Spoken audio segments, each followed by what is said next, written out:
Нет, это будет слово не разбой. Рихард Миллер, да? Да. Рихард Миллер, Miroslav Червенki's theory of subjects and problem of the impossible fictional world.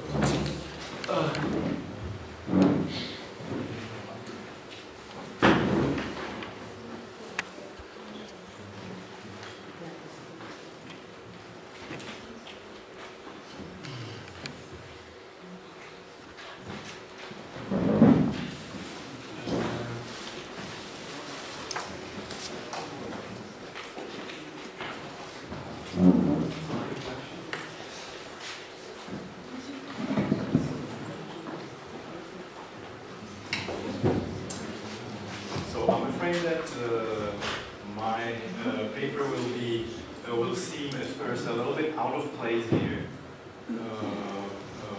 because it is not versological in the first place, neither textological, but more consensus literary theory and even meta theory, we could say. And secondly, it obviously is in English. But my excuse is twofold. It does concern something that Miroslav Червенka concerned himself permanently, and also it is one of the more fundamental questions of the lyrical poetry as well as fiction and what we could call literary communication. So the idea of what in English is sometimes called the implied author or subject of the work and how it has developed in Червенka's thought. In a letter to his friend, Miroslav Червенka once quoted these lines. Let me quote. I will quote it in Czech first. Která hodně mlátí, která hodně žne, to je hodná holka, ta se hodí mně. The English translation could be something like, who can handle the thresher, who can handle the rake, that's a handy good girl, that's a girl for my sake. An alternative English translation, which is less elegant, but also does maintain some of the verse qualities, is who threshes a good deal, mows a good deal, that's my good girl, a good deal. Later in the letter, Miroslav Червенka provides this commentary. The lyrical voice of these verses declares a clear-cut attitude in relation to his potential female partner, which as a criterion of his preferences emphasizes a sole function, the purpose of practical labor, and implicitly denies the relevance of the aesthetic or even the erotic function.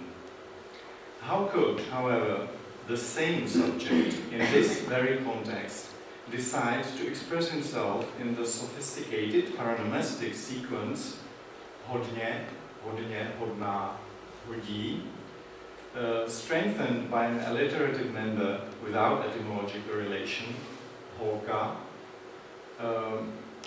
paronomasia, moreover, that revives etymologies long forgotten. In contrast to the rejection of the aesthetic in the explicit utterance, there is demonstrative aestheticism at the level of connotations. My own conception, Червенка continues, of the subject of the work, or the textual image of the lyrical subject, doesn't cope with this uneasily. Each set of meanings is expressed by different subject. Subject in your conception, which he addresses to his friend, and which excludes the inner authorial subject from communication, subject in your conception is a schizophrenic, which I definition anew Mirek, unquote. With these verses in mind, and Miroslav Червенka's commentary also Let us look back at this conception or category of what he calls subjekt díla, the subject of the work or the implied author, how it has developed since the 1960s on, and how it came to prevent what he called in this letter schizophrenia. I will then concentrate on the way Miroslav Červenka treats the concept within a new theoretical framework, the theory of fictional worlds. In his late book, The Fictional Worlds of Lyric Poetry, published in 2003 and revised 2005. I shall concentrate afterwards on the implications of Červenka's reformulation of the subject of the work, on the fictional worlds theory itself, and I will try to show these implications using Lubomír Doležel's idea of the impossible fiction world. Finally, by confronting the assumptions of both concepts, I would like to propose a revaluation of the position that in both theories is adopted by the phenomenon of logical contradiction or impossibility.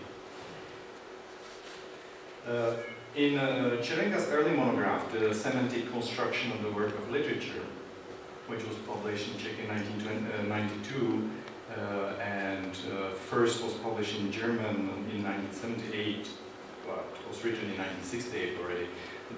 This textual subject, or implied author, or subject of the work, is formulated as the highest component in the hierarchical semantic organization of the work of literature, a version of the literary personality that is ontologically distinct from the real flesh and blood author, a demiurgical principle constitutive of the semiotic structure of the work.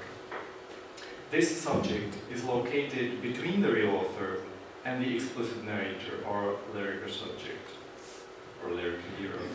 Like the real author, the subject of the work is conceivable as the text producer, but unlike the real author, it is an image of the producer, strictly immanent to the work. Červenka will later modify this contention. Like the explicit voice of the text, the subject of the work is inside the work, but unlike the voice, it is an intelligence conscious of the semiotic and poetic conventions and choices implicit in the work's structure. Only as a human subject, this textual subject is also conceivable as both unique and inwardly rich, as well as relatively unified. In this way, the subject of the work functions as a concept created within the humanistic thought, signifying, I would argue, the anthropomorphic tenor of Červenka's semiotics of literature and art.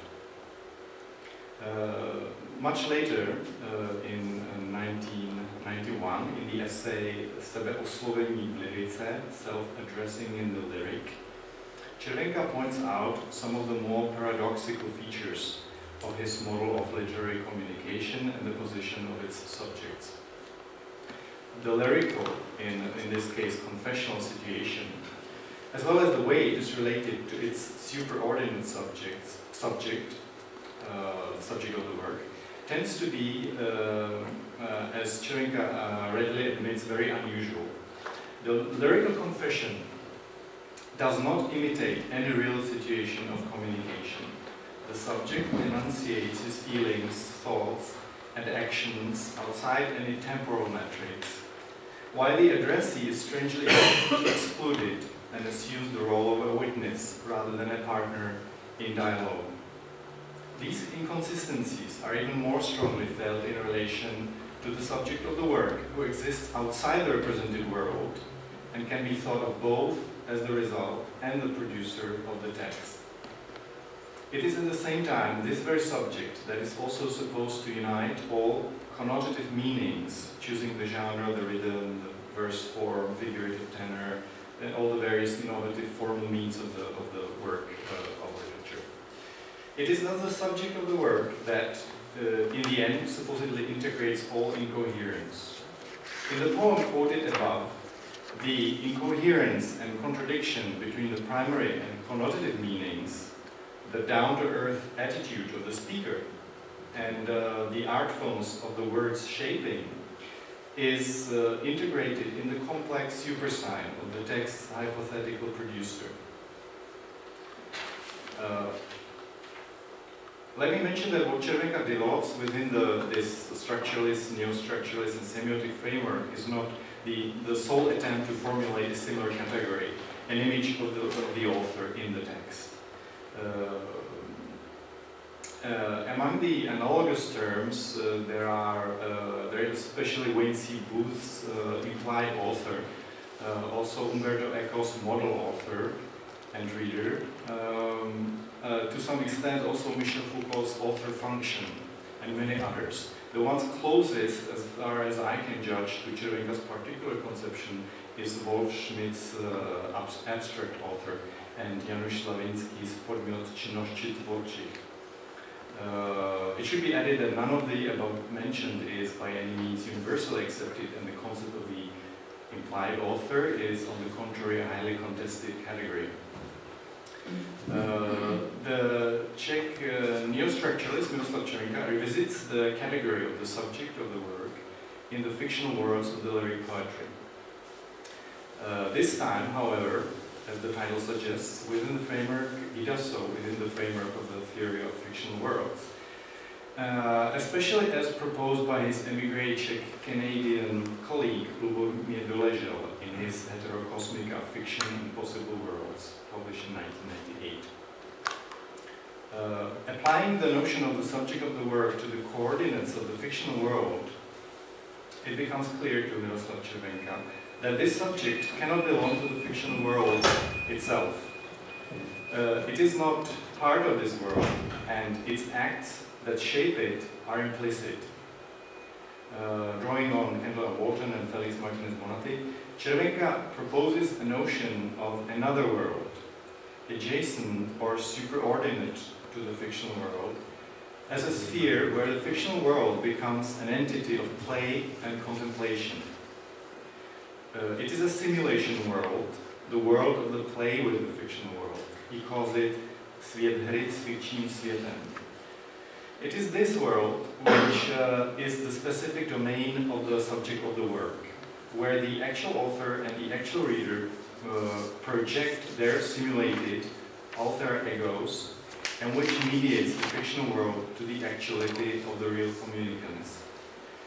This world functions as an interworld, gate to the acts of aesthetic, non-pragmatic communication, as an invitation to, as Червенka puts it, playful contemplation, contemplative play, which refashions and restructures the autonomous fictional world for its own aesthetic purposes. The paradoxical moment of the subject of the work's position is expressed in new terms now. The subject in the simulation world is the vehicle of the producer's intentions, but it is also its object, an imaginary condition, I quote, of the work, as well as a construct of its fictional world, unquote. The subject is constituted in a process of a circular paradox. It can be conceived as being antecedent to the work, assuming, however, this fictional antecedent position in the thought process of the recipient, that is, after the work, and as its consequence. Newly, the subject of the work, thus, cannot be described as immanent to the text, and assumes, in Червенka's revision, both an intratextual and extratextual existence. This new subject of the work still provides the semiotic framing of the fictional world, being implied by the semantic, syntactic, and tectonical properties of the text, and his identity is secured and unified by its relation to the semiotic scripts and paradigms that he forms, and through which he is formed, or it is formed. Miroslav Червенka's reformulation of the subject of the work also has theoretical repercussions for the original concept of the fictional world itself. In Lubomír Doležal and his Heterocosmica, there is no mention and place for the concept of the authorial subject, the text's hypothetical maker. Doležal periodically comments on the rules and processes processes of crossing and interaction between the boundaries of actuality and fictionality, fictional persona and actual authors and readers, actual and fictional reference. However, once the idea of the fictional world is proposed and established, Dolezal's perspective concentrates predominantly on the procedures of the constitution of the fictional world as a complex semantic entity. This entity is characterized by double structuration, intentional and extensional.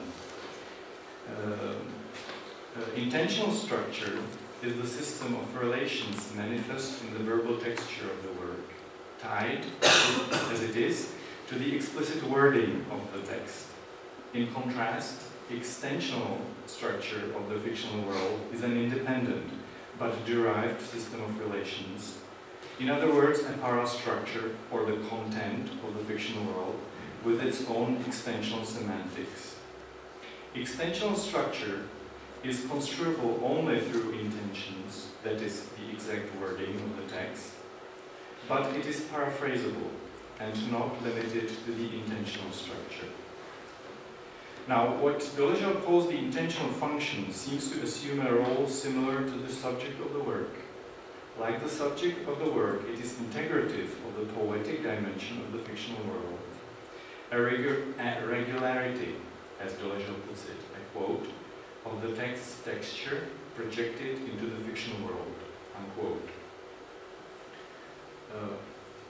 In Dolezal's model, which elides the unintentional authorial image from the fictional world, the relation of the author to the fictional world seems stable and quite straightforward.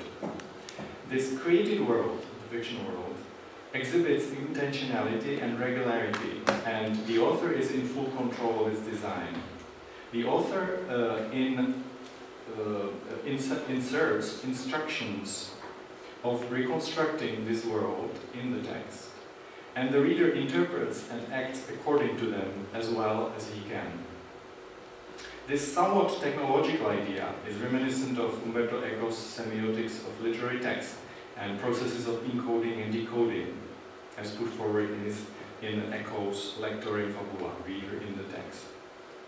Червенк's analyses disturb this idea when he introduces a split within the sphere of the fictional world. The speaker's words cannot be thought of as his own. And he disturbs this idea also by incorporating the principle of circularity in the relation between the subject of the work and the fictional world.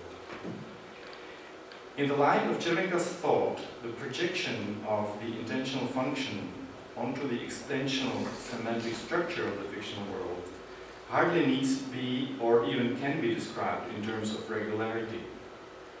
The split between various levels of communication in the text and the circularity of the constitution of the subject of the work give rise to irregularities describable in terms of contradiction and imbalance.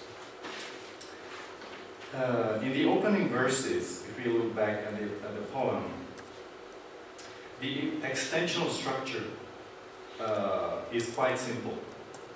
A man imagines a woman to his liking, being only concerned with her practicality. The intentional characteristics of this world are rather peculiar in relation to this simple message, and they involve a regularity which clashes with the simple extensional balance of this world. This clash also makes understood that the speaker is alone in this world and his potential partner is absent.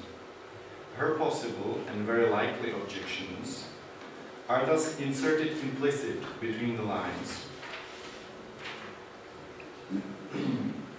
Can and does Lubomir Dolezal's theory of the fictional world, however, account for the role of contradiction in the fictional world? It does indeed, and such is the origin of what he calls the impossible fictional world. Let me first explain this concept of the impossible fictional world, before I return to the application of both models to the discussed poem, and ask the question whether its fictional world can be classified as impossible. Unlike the possible world in modal logic or in philosophy, fictional world can be impossible, according to Deleuze. Deleuze thinks of the impossible fictional world as a fictional world that contains logical contradictions or physically impossible entities. Example Deleuze discusses draw on modernist and postmodernist prose, Franz Kafka, Andrei Bierry, Alain Grier, Italo Calvino, and others. And for Deleuze, they seem to begin historically with the process of weakening and finally subverting what he calls authentication. What can be authenticated, that is, what can be considered a fictional fact, is neither established as either true or false in a dyadic process, or as either as true, false, or virtual, that is a graded process, but happens to be authenticated in a fundamentally contradictory way, and therefore in the end remains unauthenticated, impossible, or irresolvable. In the impossible fictional world, a temporal sequence or identity of a place turns out to be self-contradictory, and there can also be impossible entities, like for instance a circular square. So, for example, in Rocquier's novel The House of Assignation from 1965, I quote, "One and the same event is introduced in several conflicting versions. A place, Hong Kong, is and is not the setting of the novel. 3. The same events are ordered in reverse temporal sequence. And 4. One and the same world entity recurs in several modes of existence, as a literary fictional fact, as a theater performance, as a sculpture, as a painting. Such a world is thinkable or expressible, but it cannot be imagined except as a sensory illusion." Let us look back at the example provided by Miroslav Червенка. Is it a case of an impossible fictional world?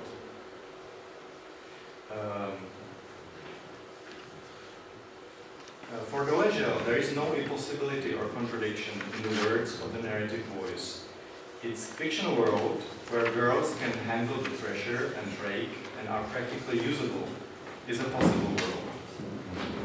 Inconsistency only arises with the projection of the intentional function onto the extensional structure of this world. The words of the work betray a level of sophistication inconsistent with the extensional semantic characteristics of the fictional world. For Червенка, contradiction is a consequence of the fact that there are literally two subjects involved, one with a voice and a fictional body, the my in the fourth line, and one without a voice, who silently transforms the lyrical subject's utterance into the trocaic verse form and alternating quintosyllabic and sextosyllabic verse, ABCD rhyme structure, and alliterations and paronomasia. In Deleuze's model, the projection of the intentional function onto the extensional structure of this world could be described as a minor disturbance, which hinders the construction of the fictional world, but does not impede this its construction or make it impossible. For Червенка, this represents a case of radical evaluation and increase in the semiotic charge of the aesthetic object.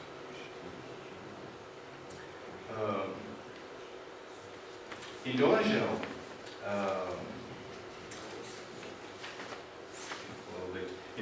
contradiction is not encoded in the work as an integral part, unless its fictional world is impossible.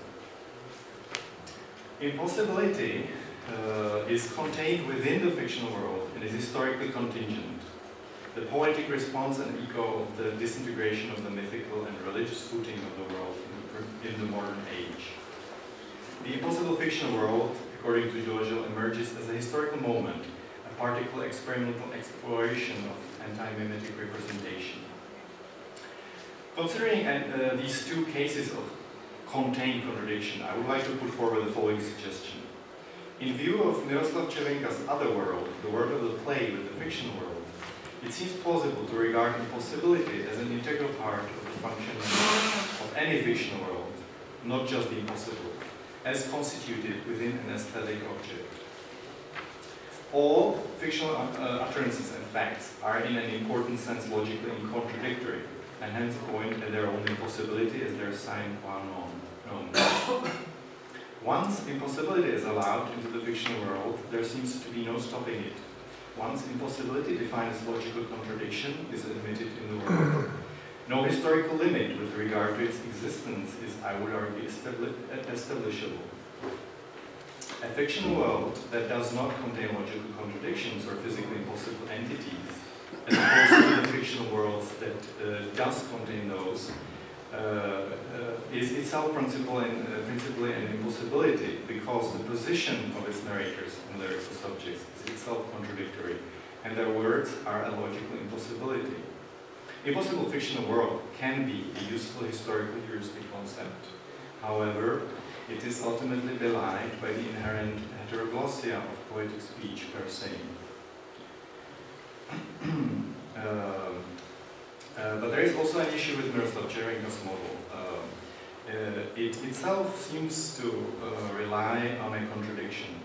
While it is admitted that situations of lyrical communication are possible only as something that is imagined, and that the same words of the speaking subject are governed by conflicting sources, it is maintained that the identity and character of the authority subject is non-contradictory and unified. Why should, however, the lyrical subject be a logically impossible construct? Why the authority subject as a producer must elude logical incoherence? It seems plausible, therefore, that to admit that there is no sphere of the aesthetic object that is inherently protected from logical impossibility. The boundaries of logical contradictoriness need not be contained within the inner fictional world, as opposed to its interface world, nor does the logical impossibility need to be contained historically. It might be useful instead to admit logical impossibility as an inherent part of the works of fiction, if not the enabling condition of all literature. Thank you. Совсем буквально, я не очень пригодный здесь пересказчик, потому что теория возможных миров – это не моя специальность, к сожалению. Вот. Но речь шла о том, что, во-первых, у Червенки понятие автора делится на разные слои. С одной стороны, реальный автор, то есть физическое лицо, которое вот пишет произведение, с другой стороны, то, что называется implied author или subject of the work, субъект текста, ну, что-то вроде нашего... Нет, лирический, вот как раз нет. Это что-то вроде... Имплицитный автор. Вот нет у нас этого термина имплицитный. Образ Образ автора. Вот, есть? Вот, видите, оказывается, мы сомкнулись на этом месте, просто специальность вот не моя, к сожалению. Да, значит, вот образ автора или имплицитный автор, то есть, когда с одной стороны мы из текста можем судить, но вот на что похож тот персонаж, который вроде бы пишет это произведение, то есть то, что подсознательно как бы сказалось, то, как мы воспринимаем того человека, который пишет. Он может быть преднамеренно сделан не совсем таким, каким является то физическое лицо, которое реально все это пишет. Вот. Но сознательно или подсознательно создается его некий образ, который воспринимает читатель. Вот это то, что называется implied author или субъект произведения, или, ну, наверное, ближе наш образ автора, ну, или имплицитный автор, раз теперь мы такое употребляем. И третий слой, еще более конкретный, еще более привязанный к тексту, это то, что у Червенки, я так понимаю, лирический субъект, то, что у нас называется лирический герой, и то, что, то есть тот персонаж, который говорит в произведении «я». Вот. И Соответственно, вот такие противоречия, когда в тексте излагается некоторое содержание, а форма противоречит этому содержанию и возникает противоречие между ними, это потому и возможно, что вот автор, лирический герой говорит одно, а подразумеваемый автор, предположим, с этим не согласен, и как-то вот игра происходит на, вот, между разными слоями, так сказать, вот этого авторского воплощения. Но прошу прощения, но вот не литературовед я совсем. Вот. И второе, это то, что теория возможных миров, которую придумали американцы в Чехии, это был Далежель, а потом Червенка, теория возможных миров, как Червенка ее применил не только к эпосу, но еще к лирическим произведениям, и, по крайней мере, в Чехии, значит, раньше теория возможных миров к лирике не применялась, и теория impossible fictional worlds, невозможные возможные миры, хотя, наверное, может быть, в литературоведении есть какое-то более правильное для этого выражение, и, возможно, я очень нехорошо это сейчас говорю. Но вот я говорила с одним из наших специалистов по математической логике, он сказал, стих – это текст, в котором снимаются все противоречия.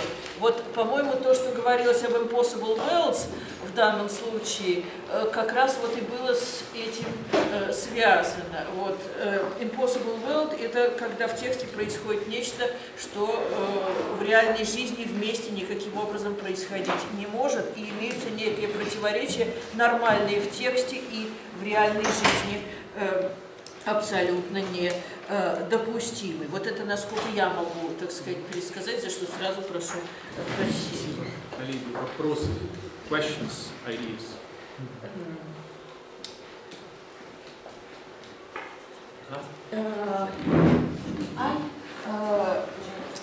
Some time ago, I talked to one of our experts in mathematical logics, and he said something like, verse is a text where all contradictions are cancelled. Is this conception of impossible fictional worlds something close to this idea? Or that's something completely different? I think it is something different because Dolezha wants to distinguish between possible fictional worlds and impossible fictional worlds. So, and he approaches the fictional world from as a sort of existence of its own, a world of its own. So the words really do not matter so much. It is rather objects and characters and so on that are in this world. So once these objects are impossible, when a plot takes place in two places at the same time, or I don't know, there is a circular square or something like that, then he calls it the impossible fictional world, and of course it becomes more and more prominent in the 20th century fiction. So I would say that it's different. That this is what the mathematician said is closer to Червенки's idea of the subject of the work, because the subject of the work is the one that sort of nullifies all the impossibilities and integrates everything into his gesture. Thank you. Спасибо. Спасибо. Миллеру. И у нас еще